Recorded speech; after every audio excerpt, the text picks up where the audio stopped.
Yep. So now we're just digging through our deck towards the Ether Flux and then we win. GG. Hello YouTube, welcome to Fine Day. Today we are going to have a look at the reality chip in Historic Brawl. This deck aims to win by getting Paradox Engine out and then using the reality chip to basically play cards off the top with the Paradox Engine and then just winning with a Millstone.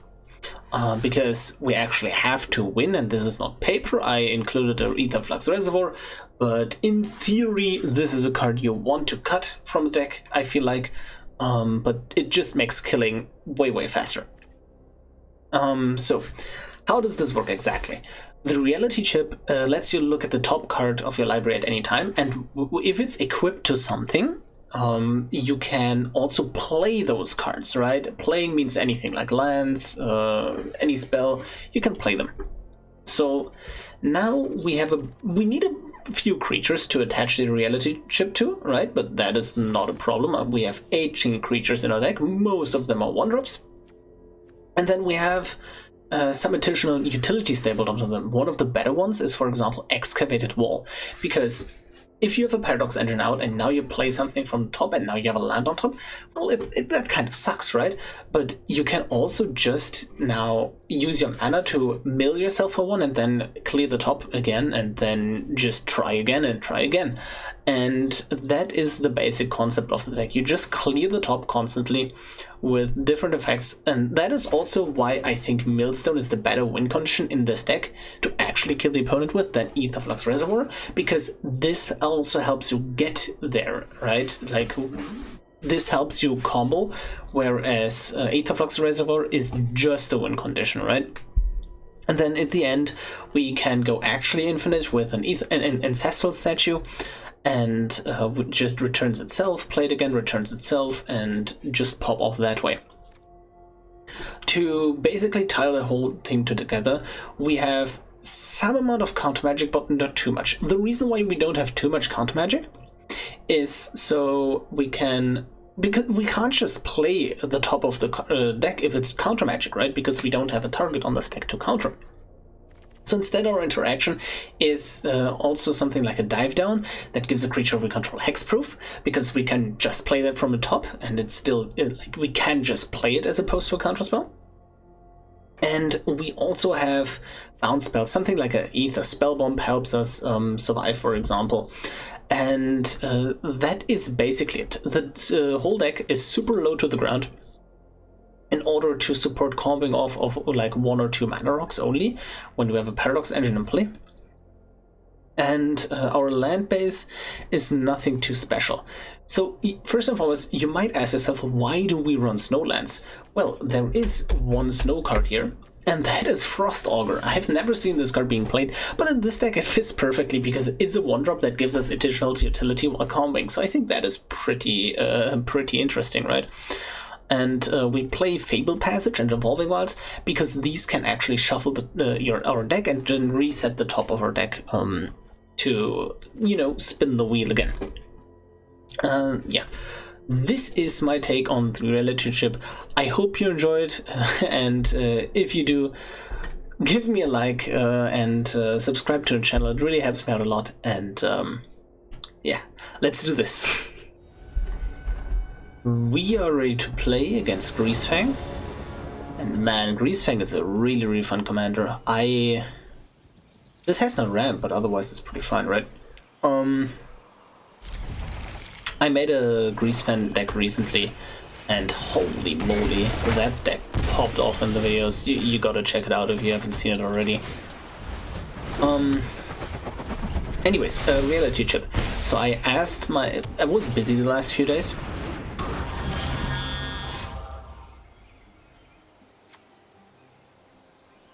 Oh god, that is awful. Anyways, that is actually awful. I was busy the last couple of days, and I asked on my YouTube channel what they wanted to see here, and they voted on reality chip.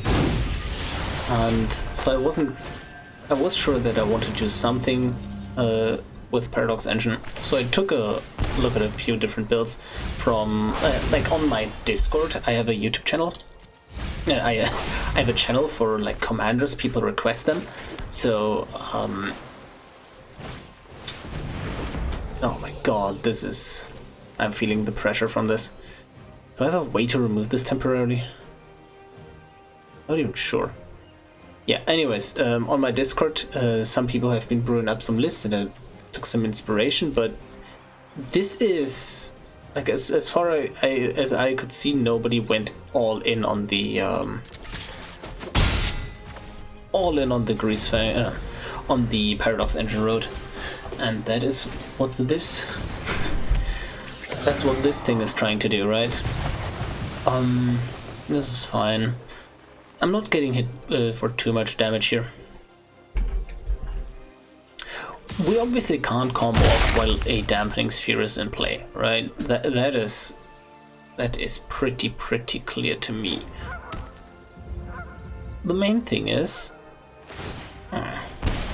like if I draw one land, I can just go here and archive and oh man, could have gone Hedron Archive Reality Chip, but seems like we're not on luck here. I know I can play the Ornithopter. Maybe I should have just done that. Wait, they didn't attack with the Conqueror's Galleon? They just want to use it as fodder to bring it back to hand? I mean, sure, but... gotta attack now? I really like just attacking with this, because like the flipped land from the Conqueror's Galleon is... wait, let me hover it. It's actually pretty useful.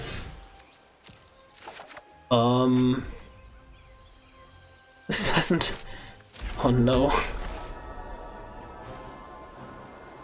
Oh, I should have played this first, because if that... okay, there was no land on top. Do we have anything to deal with this dampening sphere?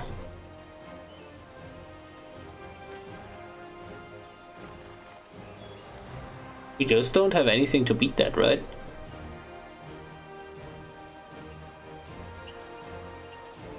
Don't think so. So we gotta win on board somehow? That is a big old 4/4 flying. And as far as I can see, my whole deck is just shitty 1-drop tribal. I think I can skip to that. Who plays Dampening Sphere? Somebody played it against combo way too often. Anyways, gotta respect it. GG. We are ready to play against Kyodai Solo Kamigawa. And it's a Kyodai Giganta deck. Interesting. Giganta means no Grim Tutor, for example. So that's pretty interesting. Yeah, I think I'm going to keep this. I like it. Yeah, that's actually a pretty good hand. I like it a lot now that I've looked a bit. Yeah. Wash Away is not the most effective thing against them. But, sure. I'm going to keep one of those lands on top. But I don't think I will need both of them. Okay, let's see. So Renowned Weaponsmith is interesting because you can play it, like with this in play, you can still, like, the usual play pattern is 1-drop, turn 2 reality chip, turn 3 equip, right? But with this, you still have, like, 1 mana up. Which is super interesting, I think. On turn 1, specifically. Are you going to Swords to Plowshares that? Sure, that is absolutely fine by me. As I was going to say, so with this you play this on turn 2, and on turn 3 you effectively have 5 mana, and then you can equip it to that. Sure. Let's play the reality chip. And if they don't kill it, we are in great shape. If they do kill the reality chip, we're kind of sad. But I assume they just buy back Giganta? No, they lightning bolt and then they deal 1 damage to everything, maybe? Interesting. Oh. No. They just realized it is 4 toughness indeed. Or they just actually played the wrong card.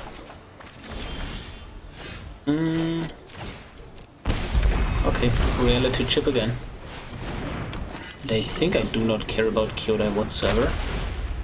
I don't think I need to see the truth. Swing it. If we equip reality chip behind something and then we get wiped, the reality chip still like survives, so that's pretty great. Okay, we are in business. Please float this. And now we just dig super hard. And with digging super hard, I mean we just solved the equation for a... where is it? Where is it? We're of invention, there you are. Swinging. So we have 1, 2, 3. We're a bit off. We're a bit off. Because we can war for a Paradox Engine, but we can't play anything afterwards. Oh, okay. That helps immensely. Because now we can go this. Yeah, oh my god, yes. Yep, Wand of Vertebrae. So now we hold full control. I think we won the Thought Monitor, right? We put you on top and you on top. And we do not need the Wash Away, I believe. Not that it matters too much. So now we don't swing and they still can play Kyodai here. And now the beauty starts happening, right? So tap. We play for 5. We also tap this for now. So now we have 1 mana up. So we can land Maze Mind Tome. Land. Or Cold Steel Heart, rather. And... oh, we're not completely there yet. We need to have 1 more card off the top, honestly. Maybe I didn't think this through? Maybe I didn't. Oh well. Was there a way how I could fix this? I don't think so. But is there a way how they can, like, mess with us? Probably not. So now they have an indestructible Shark Typhoon. Is that their whole deck? Or like maybe just some big enchantments? Maybe it's just Shrines. I assume it's Shrines, like judging from the Naturalist. Sure, get you to life. Okay, anyways, now we're doing the thing, right? So do this. Mill a card. Boom, float some mana, and we start playing rocks out, right? Nope, that is the rock that I want to play. Yes, so we now start untapping. Yep. And now we have a bunch of rocks, right? Now, what we're going to do, we can start sending things back to our hand, for example like that. Oop, I should have hold priority on that wand here. So now, yep, untap. We scry these lands to the bottom, beautiful. So what I mean by holding priority, if we have something from the top that we want to play but want is still untapped, okay, again, if we have something on the top that we want to play but want is still untapped, and if something hides behind that we don't want, for example this land, we can now use the wand or similar effects, and then it gets untapped by Paradox Engine, right? So, yep. So, yup, At this point, I feel so safe that I'm just going to speed this up. We actually want that. Because... oh, whoops, I forgot to play through the top. The reason why we want this is because now we scry every time, and now we just dig super, super, super deep.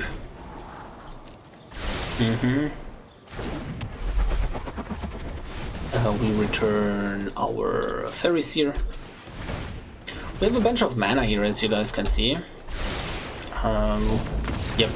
So now we're just digging through our deck towards the Ether Flux, and then we win. GG. We are ready to play against the first sliver. And this is a matchup we need to win by speed, usually. But the Wash Away and the Supreme will make me think that there are other ways to win, but honestly, just got a turbo here. Just gotta go fast. Sure, I can keep the 6, because they're still going to play towards the board, even if the first sliver is not out. We're going to die very quickly. Currently thinking, how greedy is this? It's extremely, extremely greedy. The opponent goes first though, and we have a scry from the Wall of Runes, so easy peasy, as they say. Yeah. Wall of Runes, Swan Song, nope. You're not Paradox Engine, and I'm trying to find that one right now. Okay. So now we just ramp, Guardian Idol, sure. Oh, there's a time warp, but currently looking at this key to the archive. Day of Judgment.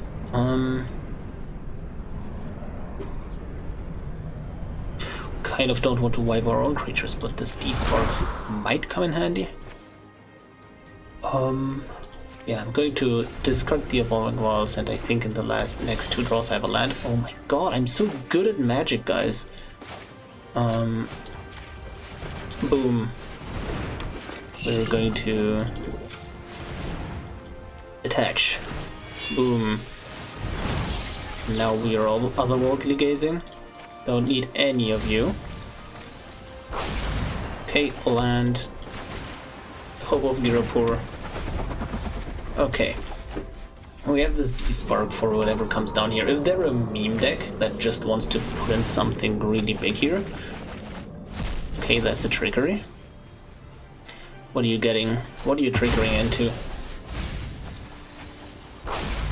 What's your plan? Cultivator Colossus. Yeah, they're not going to be too happy about this with the spark. Okay, this might take a while. I think I'm just going to skip forward from this part. Okay, they stopped and they got a bunch of cool triggers. So okay, I have 2 options. I can make them immediately concede with this D-Spark, right? Or I could try to fish for a win first, right? And make it exciting for them. Ooh. And maybe a bit more entertaining for you too. And I think I'm trying to fish around for the win a bit before I am going to crush their hopes and dreams. None of you are a Paradox Engine. Where are you, Paradox?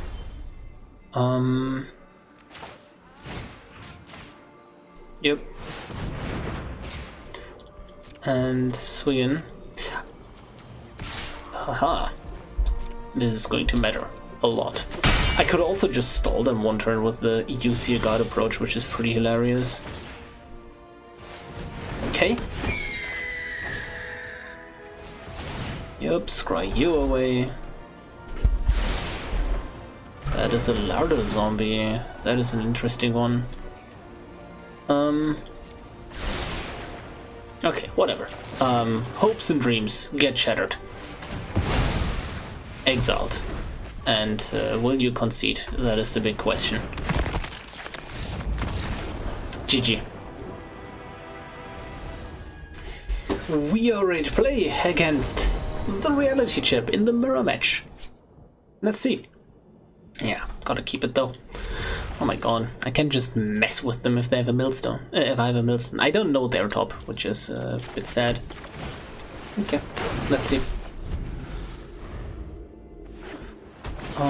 Sure, Terramander. Could BM here, and you know, go for the good old Swan Song on their commander.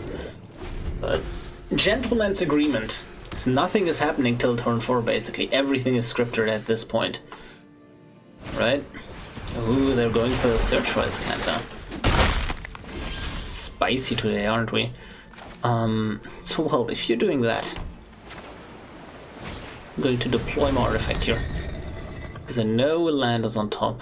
I mean, I can't really, like, play anything here anyways. Swing in for 1. I was not going to attack you, but now this is going to go... Yeah, I'm going for damage now. Alright. Swan Song, your reality chip.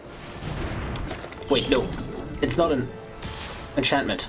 I thought it was like artifact enchantment. This text line is so long that I got absolutely confused. Okay. Anyways, reconfigure. Boom. Should have played the land first.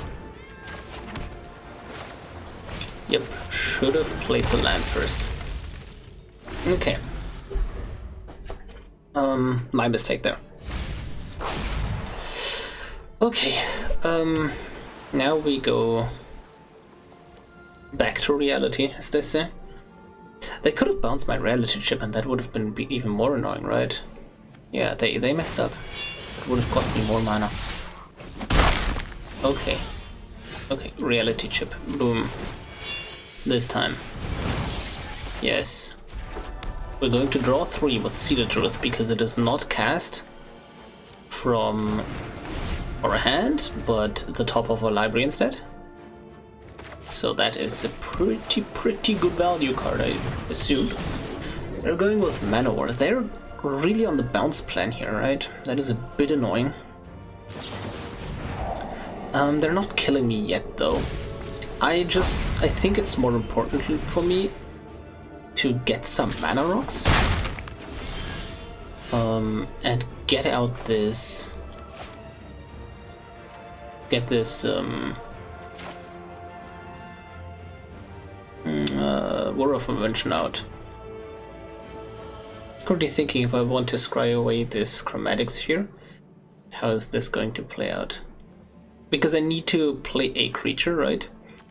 But I want to play one of these artifact creatures for the war. But if I play the Raven, then I'm obviously going to bottom the Sphere because I have the option of playing the door instead. But if I play the Sphere, that is one more artifact for War of Invention. 1, 2, 3, 4, 5, 6. I think I have enough mana going into the next turns that can just scry this to the bottom. That's not necessarily useful right now. It still seems bad to, like, put away. Yeah, because I can't just stay alive with that, right? They're not going to kill me quickly, so... Might as well... Just going to hold up the Swan Song. Might as well leave it here. Let's see. Fading Hope. Sure, you can Fading Hope my Raven, that is fine. That is just taxing me on mana, basically.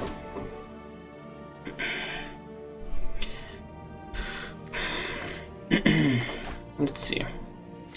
They're going to activate the Terramander. They have 1, 2... Sure, Overwhelmed Apprentice, that mills my Aetherflux, that is fine. I have my Millstone here, that is my win condition right now. Can also bring it back later on. They cast that from hand, right? Yeah. I want this Swan Song to protect my War of Invention more than anything else. Okay. I just haven't found any rocks whatsoever, right? Yeah, no rocks. Ugh. Okay, Terramander, how many? 1, 2, 3? Yeah, that's pretty far off. I just want to get rocks before I worry, right?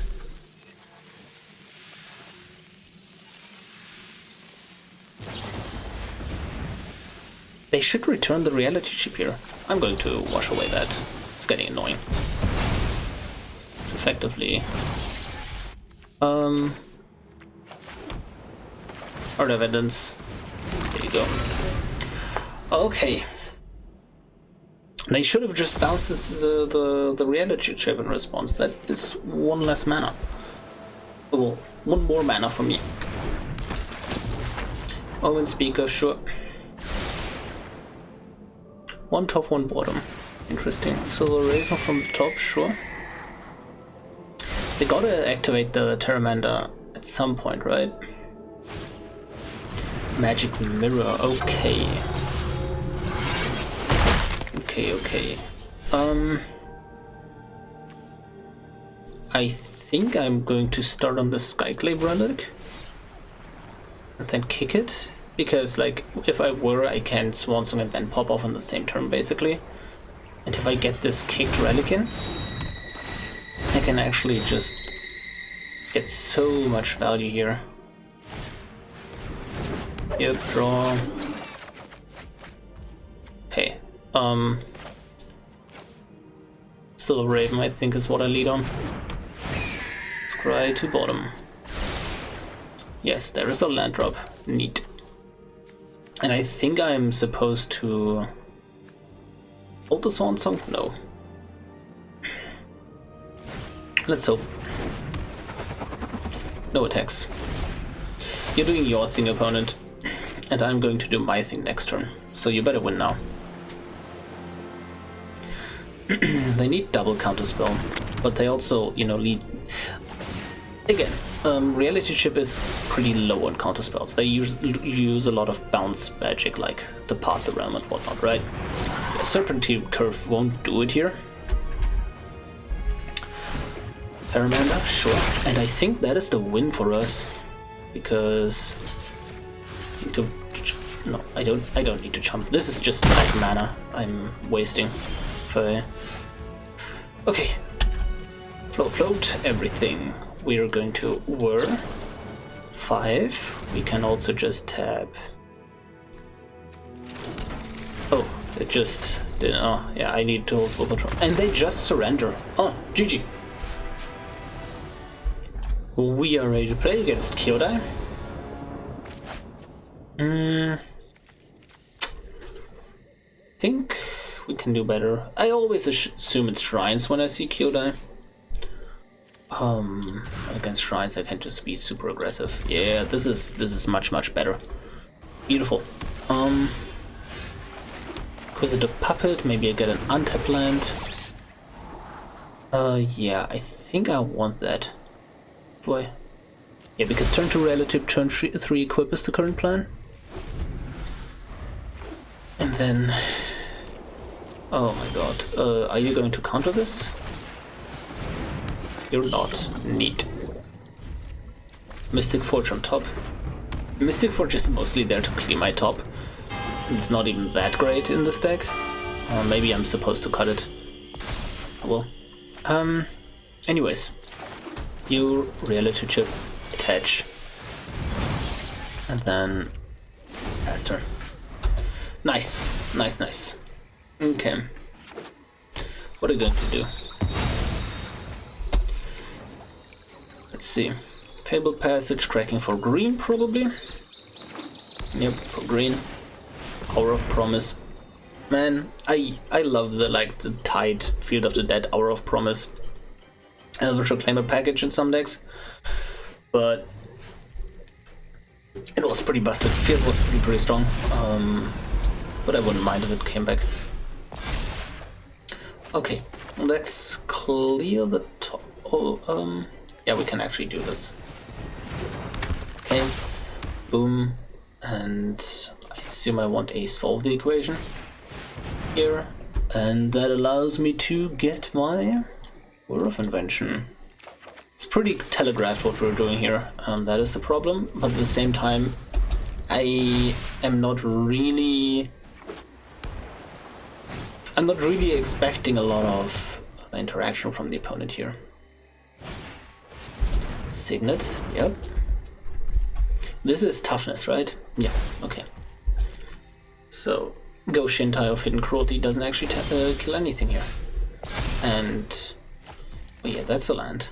That's a artifact. Ooh, do I want to do that, or... is that a no? I kind of want to keep up the Swan Song here. No, I think I'm going to play Shuffle. I'm going to keep up the Swan Song. That is going to be pretty great. Counters any enchantment. And...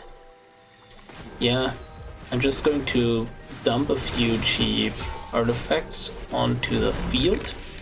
So my War of Invention taps for less. This is an artifact as well. This is an artifact, yeah. It can pop off next turn for sure. So here I can just pass the turn, counter something if I need to. I can also just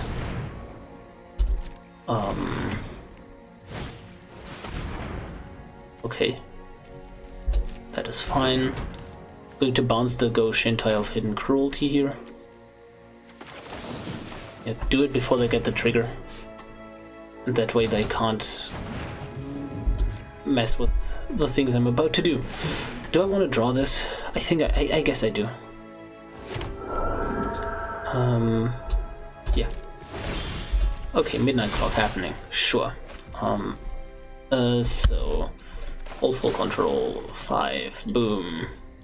Tab. 1, 2, 3, 4, 5.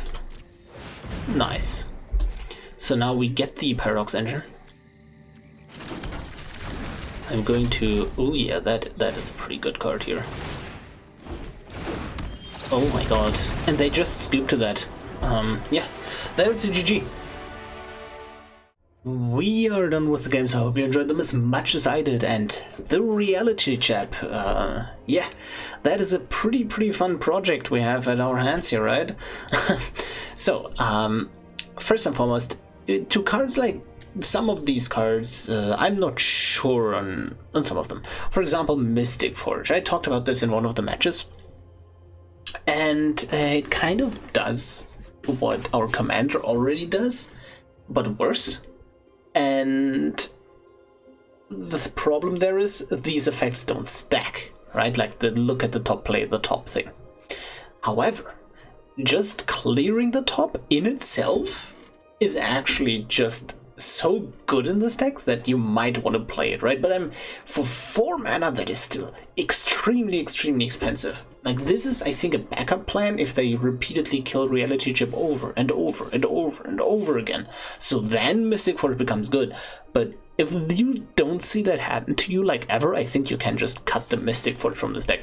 Again, I also think Aetherflux Reservoir is not a needed card in this deck. And, overall, like, if in one of the games the Aetherflux got milled, and I mentioned that I would get it back, but looking at the list, oh yeah, you get it back with a Wand of Vertebrae, shuffling it back to the deck. But you could also play, and I think I should have played that in my games, the Buried Ruin, the land that brings a card back from the graveyard to your hand. I think that is a pretty good thing to do. You just delay your land drop super late, and then you can just play that whenever you hit it. That's also an option, right? But you can just reshuffle cards from a graveyard with Wand of Vertebrae. Yeah. Anyways, if you want to play this deck on a budget, what can you cut? What do you need? And first and foremost, this deck is pretty cheap if you are a blue artifact combo enjoyer. Because this is basically half artifact combo staples and half just mono blue good stuff staples.